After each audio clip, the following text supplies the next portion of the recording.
사랑하는 한남교회 여러분, 오늘 저희가 가정예배로 예배를 드리면서 오늘 동영상으로 여러분들에게 메시지를 전해드리고자 합니다. 오늘은 사순절 첫 번째 주일입니다. 마태복음 4장 1절에서 11절의 말씀을 통해서 죄가 폭군처럼 군림하는 시대에서라는 제목으로 함께 하나님의 말씀을 나누도록 하겠습니다. 코로나19로 인해서 전국이 큰 혼란에 빠져 있습니다. 진정되는 듯 했던 이번 전염병은 신천지라고 하는 사이비 집단으로 인해서 전국적으로 감염이 확산되고 있습니다. 코로나19가 기승을 부리는 이유에 대해서 많은 이야기들이 있지만 저는 개신교 목사로서 교계에서 나오는 이야기에 민감할 수밖에 없었습니다. 몇몇 목사들은 자신들이 마치 이 모든 원인들을 다 아는 것처럼 행세를 하고 있습니다. 그래서 코로나19가 일어난 원인에 대해서 각자 해석을 합니다. 대표적인 주장은 이런 것입니다. 중국의 기독교를 탄압했기 때문에 하나님이 주신 징벌이라고 주장하는 것입니다. 전염병은 하나님께서 심판의 도구로 만드신 것이다, 이렇게 주장을 하면서 우리 아빠가 만드셨어요, 자랑하듯이 이야기하는 넋빠진 목사도 있습니다. 또 황당한 주장도 있었습니다. 우리나라 국무총리 이름이 세균이라서 세균이 이 나라에 창궐하게 되었다라고 하는 것입니다. 저는 이런 몇몇 목사들의 유치한 해석과 그의 아멘으로 화답하는 교인들을 보면서 절망했습니다.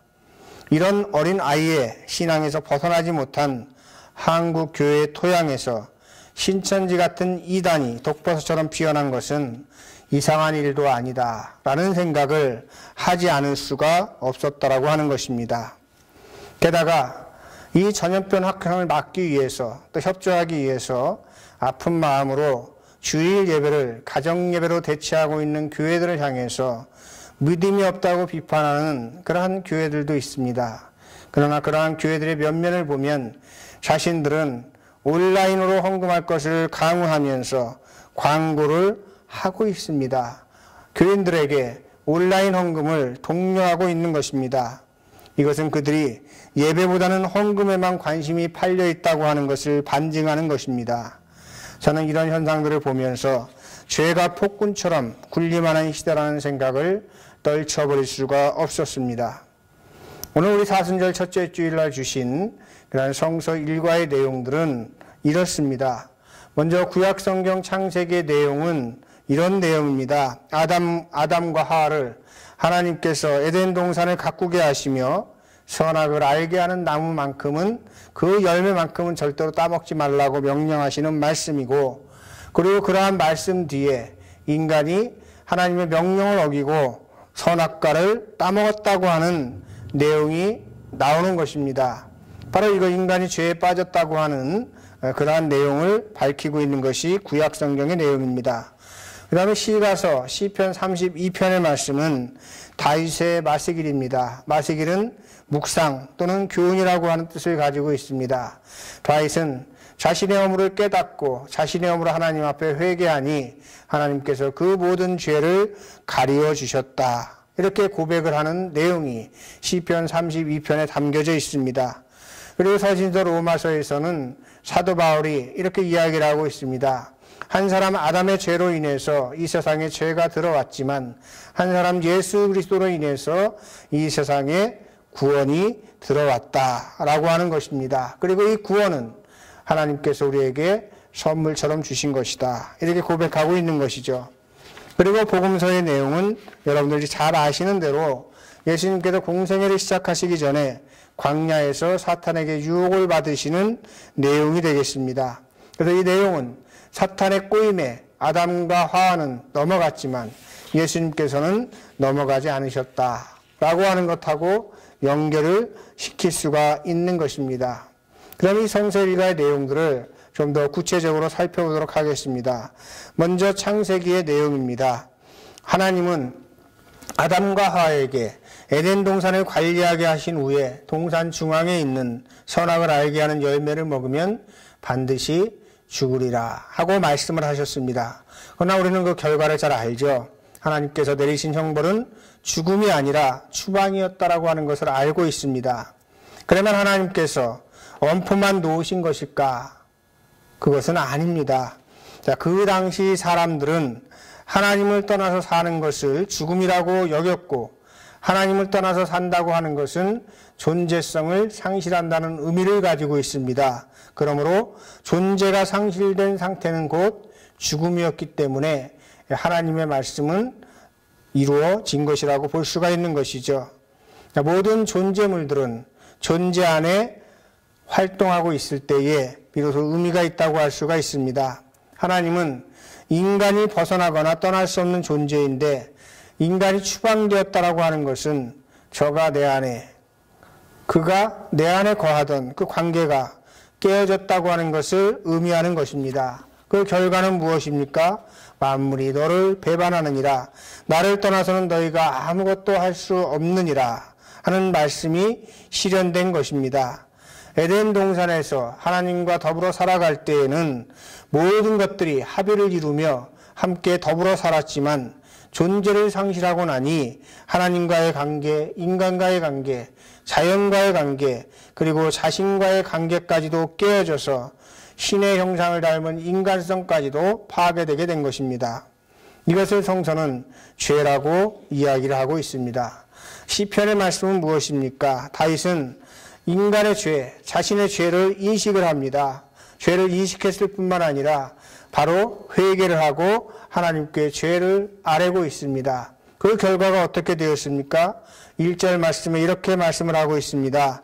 허물의 사함을 받고 자신의 죄가 가려진 자는 복이 있도다. 이렇게 고백을 하고 있습니다. 이 말씀은 죄가 없어졌다라고 하는 이야기가 아니라 가리워졌다라고 하는 것입니다. 우리가 예수 그리스도의 십자가를 믿음으로 인해서 구원을 받는다고 했을 때 죄가 없어서 구원을 받는 것이 아니라 의롭다고 인정해 주셨기 때문에 구원을 받는 것입니다. 이것을 신학적인 용어로 칭의라고 이야기를 합니다. 우리는 칭의를 통해서 구원받는다고 하는 사실을 기억을 해야 된다고 하는 것입니다. 그래서 기독교의 구원은 언제나 인과응보가 아니라 은혜에 의해서 구원을 받는 것이다 라는 것을 기억을 해야 됩니다. 죄 사함이 주님의 은혜의 이유는 이렇습니다. 통회하는 자는 자기네 죄를 하나님께서 묻지 않습니다. 그러나 사람들은 통회하려고 하지 않습니다. 그 이유는 무엇입니까? 자기의 허물을 인정하지 않기 때문에 그렇습니다. 자기가 죄 없다고 생각을 하니까 회개할 필요도 없고, 또 자기의 허물을 모르니까 자신의 삶 속에서 괴로움이 멈추지 않는 것이죠. 그리고 괴로움이 멈추지 않으니 삶도 점차 시들어갈 수밖에 없습니다. 회개하지 않으려고 발버둥 치다가 더 깊은 고통 속으로 빠져들어가는 것입니다. 주님께 등을 돌리고 회개하지 않으니 마음이 점차 공고해지고 삶도 졸렬해질 수밖에 없는 것입니다. 바로 이것이 죄가 폭군처럼 군림하는 시대를 살아가는 우리 인간상이라고 할 수 있습니다. 그러나 우리가 통회를 하면, 하나님께 회개를 하면 하나님께서는 죄를 묻지 않고 가려주신다. 이렇게 말씀을 하고 있는 것입니다. 자, 이 은혜의 비밀을 아는 사람들은 자신의 죄를 인식하지만 죄의식에 빠지지도 않고 죄인임에도 불구하고 구원받았다고 하는 사실 때문에 언제나 감사하고 겸손하게 신앙생활하면서 살아가게 되는 것입니다. 그래서 로마서에서는 이렇게 확장을 시키고 있는 것이죠. 한 사람 아담으로 인해서 죄가 들어왔다면 한 사람 예수 그리스도의 은혜로 말미암아 구원의 선물이 많은 사람들에게 넘치게 되었다. 이렇게 증언을 하고 있는 것입니다. 선물을 받을 자격이 있어서 선물을 받은 것이 아니라 은혜로 말미암아 선물이 주어졌다. 그리고 그것은 차고 넘치도록 주어졌다라고 하는 것입니다. 이것이 사도 바울이 은혜로 표현한 내용이 되겠습니다. 이 은혜는 인류를 구원하고도 남을 정도로 모든 믿는 자에게 구별 없이 풍성하게 주시는 것입니다. 이것이 복음의 핵심 내용이 되겠습니다. 오늘 우리가 함께 나눈 본문의 말씀, 예수님의 광야의 유혹에 관해서 세세하게 그 내용을 살펴보도록 하겠습니다. 창세기에는 사탄의 유혹에 넘어간 아담과 하와의 이야기가 나오지만 복음서에서는 사탄의 유혹을 이기신 한 사람 예수님의 이야기가 나옵니다. 한 사람의 죄로 인해서 많은 사람들이 죽었지만 이제 한 사람 예수 그리스도의 은혜로 말미암아 선물이 많은 사람들에게 넘치게 된다고 하는 것을 우리에게 보여주고 있습니다. 세례를 받으신 후에 예수님께서는 광야로 나가셨습니다. 광야란 자신이 모든 것을 내려놓고 하나님을 만나는 곳입니다. 광야란 고독한 곳이고 자기를 분명하게 볼 수 있는 장소이기도 합니다. 그곳에서 예수님은 사탄을 만납니다. 사탄은 히브리어로 적수, 대적자, 고소자, 고발자라는 뜻이 있습니다. 구약은 사탄을 악마나 원수라고 표현을 했고 신약 성경에서는 디아볼로스라고 이야기를 합니다. 이 디아볼로스라고 하는 뜻은 사이로 던지는 자라고 하는 뜻이 있습니다. 하나님과 우리 사이에 뭔가를 던짐으로 인해서 하나님과 인간 사이를 이간질시키는 것이 바로 디아볼로스의 역할이라고 하는 것이죠. 이렇게 하나님과 사람 사이에 들어와서 하나님께는 사람을 송사하고 사람에게는 하나님을 비방하게 하여서 이간질시키는 것이 바로 사탄의 일이라고 하는 것입니다. 지금도 사탄은 사람의 약한 의지와 마음에 들어와서 마음을 충동하고 유발해서 하나님과 이간질시키고 죄에 빠지게 하는 것입니다. 그렇기 때문에 사탄은 어떤 형체를 가진 실체가 아니라 하나님과 우리 사이를 이간질시키는 그 무엇이다, 이렇게 생각을 해야 되는 것입니다. 그리고 예수님의 시험은 이례적인 것이 아니라 매 순간 시험을 당하셨다라고 하는 사실을 우리는 기억해야 됩니다. 광야 40일 동안 3번만 시험 받으신 것이 아니라 지속적으로 시험을 받으셨던 것입니다. 그리고 시험 이후에도 지속적으로 시험을 받으셨습니다. 십자가의 죽음의 그 순간까지도 십자가 위에서도 그 시험은 지속되었다라고 하는 걸 기억할 필요가 있습니다. 마귀는 지금도 인간의 약한 면을 공략하면서 자신의 악한 목적을 달성하기 위해서 수단과 방법을 가리지 않는다고 하는 것을 기억해야 됩니다. 40일을 주야로 금식하신 예수님, 그분에 대해서 성경은 줄이셨다, 이렇게 표현하고 있습니다. 이 표현은 그렇습니다. 예수님이 철저하게 인간의 몸을 입고 오셨고 우리 인간과 전혀 다르지 않은 존재라고 하는 것을 가리키는 말씀이기도 합니다. 그런데 예수님에게 첫 번째 시험은 돌덩이로 떡을 만들어 먹으라는 것입니다. 여러분, 우리가 살기 위해서 먹습니까? 아니면 먹기 위해서 삽니까? 요즘 세상은 먹기 위해서 사는 것처럼 보이지만 사실 떡은 방법이지 목적이 아닙니다. 살기 위해서 먹는 것이지 먹기 위해서 사는 것이 아니라는 말씀입니다. 그런데 마귀는 예수님에게 이렇게 말하고 있는 겁니다. 이 정도의 기적은 너도 행할 수 있지 않느냐, 유혹하면서 육체의 생명을 위해서 배를 따뜻하게 해라, 그렇게 이야기를 하는 겁니다. 그때 예수님께서 뭐라고 말씀을 하십니까? 사람이 떡으로 사는 것이 아니고 하나님의 말씀에 의해서 사는 것이다, 이렇게 말씀을 하고 있는 것이죠. 이 말씀은 육체를 위한 떡이 필요 없다는 말씀이 아니라 영혼의 양식이 없는 육체의 떡만 구하는 것은 하나님과의 관계를 훼손하는 일이다 라고 하는 말씀이기도 한 것입니다. 오늘날 많은 사람들이 영혼의 양식은 없어도 좋으니 육체를 위한 떡을 달라고 요구를 합니다. 육체를 위한 떡만 채워진다면 무엇인지 다 할 수 있을 것처럼 행세하는 것이죠. 이것이 바로 죄가 폭군처럼 지배하는 시대의 현실인 것입니다. 두 번째 시험은 무엇입니까? 많은 사람들이 볼 수 있는 곳에서 뛰어내리라는 것입니다. 만약 하나님의 아들이라면 하나님께서 지켜주실 것이요, 만약에 그런 기적을 본 사람들이 그 당신을 큰 하나님의 아들로 믿을 것이고 당신이 하고 싶은 모든 일들을 다 할 수 있을 것이다. 그러니 당신이 이곳에 뛰어내리고 하나님께서 당신을 받아주기만 하면 당신의 생애는 평탄할 것이다, 이런 유혹인 것이죠. 이것은 바로 영웅주의적인 허영심을 부추기는 유혹이라고 할 수가 있겠습니다. 오늘날 신천지 사이비 집단 이만희는 물론이려니와 소위 정통교회의 많은 목사들이 스스로 영웅이 되어서 허영심에 사로잡혀 살아가고 있습니다. 그러나 코로나19를 통해서 하나님께서 우리에게 주시는 메시지를 우리는 읽어야 되겠습니다. 주 너희 하나님을 시험하지 말라. 이 말씀은 하나님을 이용하여 스스로 영웅이 되지 말라 하는 이런 말씀이 되겠습니다. 하나님을 이용해서 자신의 영광을 누리는 자는 마귀의 두 번째 시험에 빠진 자라고 할 수 있습니다.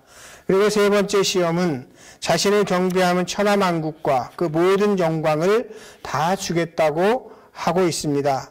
세 가지 시험 가운데서 가장 어려운 시험이 되겠습니다. 천하만국을 얻기 위해서라면 수단과 방법을 가리지 않는 것이 오늘날 세태의 모습입니다. 천하만국을 다 준다고 하지 않고 아주 작은 것을 준다고만 해도, 아주 작은 이익을 준다고만 해도 자발적으로 마귀를 경배하고 그것이 바로 삶의 지혜라고 말하는 그런 시대를 우리는 살아가고 있는 것입니다. 이러한 시험은 어느 정도 세상의 권력이나 부를 가지고 있는 사람들에게도 어려운 시험이겠지만 아무것도 가진 것이 없는 가난한 사람들에게는 참으로 어려운 시험이 아닐 수 없습니다. 한번 생각해 보시기 바랍니다. 가난한 교회 목사라고 해서 여러분들 큰 교회를 이루고 싶지 않겠습니까? 또 큰 교회 목사들처럼 잘 살고 싶은 생각이 없겠습니까? 물론 그렇게 되고 싶다고 길을 쓴다고 해서 그렇게 되는 것은 아니지만 극심한 가난과 싸워가면서 하나님의 말씀만 전하고자 힘쓰는데도 교인들은 늘어나지도 않고 몇몇 교인들은 알아듣지도 못하고 또 그 길을 가지 않을 수 없어서 폐지나 또는 대리운전을 하면서까지도 그 목회 전선에서 목회를 함에도 불구하고 세상에서 알아주지도 않습니다. 자, 이렇게 목회를 하는 사람들에게 세 번째 시험이 주어진다면 예수님처럼 선뜻 사탄아 물러가라. 어떤 타협도 없다. 이렇게 말하기가 쉽지 않겠죠. 2월 20일 기도하는 남자라는 영화가 개봉되었다고 합니다. 그 내용은 이렇습니다. 가난한 교회 목사와 사모가 수술비 5천만 원을 구하기 위해서 고뇌하며 일어나는 일들을 소재로 한 영화라고 합니다. 영화의 결론이 어떻게 날지 저는 모르지만 아마도 이 영화의 주인공과 같은 상황에 처해 있다면 위의 세 가지 시험을 이겨낼 수 있을까? 이런 생각을 해보게 됩니다. 굉장히 어려운 문제겠죠. 오늘날 우리가 사는 세상은 예수님이 광야에서 받으신 이 세 가지 시험을 믿음만 있으면 누구나 쉽게 이겨낼 수 있는 시험이라고 이야기할 수 있는 사람은 아무도 없을 겁니다. 그럼에도 불구하고 많은 사람들이 이렇게 이야기합니다. 오히려 자발적으로 왜 사탄은 나에게 이런 조건을 걸고 유혹하지 않는가? 그렇게 반문하는 사람들도 있습니다. 그리고 사탄이 유혹하지 않아도 자기 스스로 시험에 빠진 사람들도 있습니다. 왜 이런 일들이 벌어집니까? 죄가 폭군처럼 군림하는 세상이기 때문에 그렇습니다. 이런 시대에서 우리는 어떻게 신앙을 지켜갈 수 있겠습니까? 저는 오늘 성서일과 시편 32절의 말씀에서 그 해답을 찾습니다. 내 허물을 여호와께 자복하라. 주께서 내 죄를 아뢰고 내 죄악을 숨기지 아니하리라. 주를 만날 기회를 얻어 주께 기도하리라. 이런 기도를 드리려면 광야도 같은 기도의 골방이 필요할 것입니다. 그 골방에서 하나님의 말씀에 귀를 기울이고 그 말씀에 순종하는 것입니다. 아담 이후 인간은 죄의 영향력 안에서 죄가 폭군처럼 군림하는 시대에서 살아왔습니다.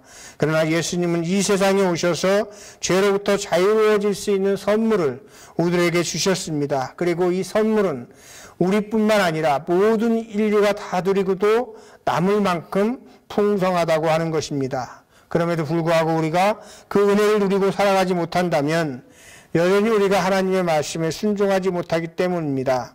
이 엄중한 시기에 하나님의 말씀에 귀를 기울이시기 바랍니다. 그리고 순종하십시오. 죄가 폭군처럼 군림하는 시대에 믿음을 지키면서 살아갈 수 있는 유일한 방법은 하나님의 말씀을 듣고 깨닫고 순종하는 길밖에는 없습니다. 한남교회 교회 여러분, 이제 이 엄중한 시기를 잘 보내고 이제 우리가 속히 함께 모여서 하나님 앞에서 기쁜 예배를 드릴 수 있는 날을 고대하며 설교를 마치도록 하겠습니다. 감사합니다.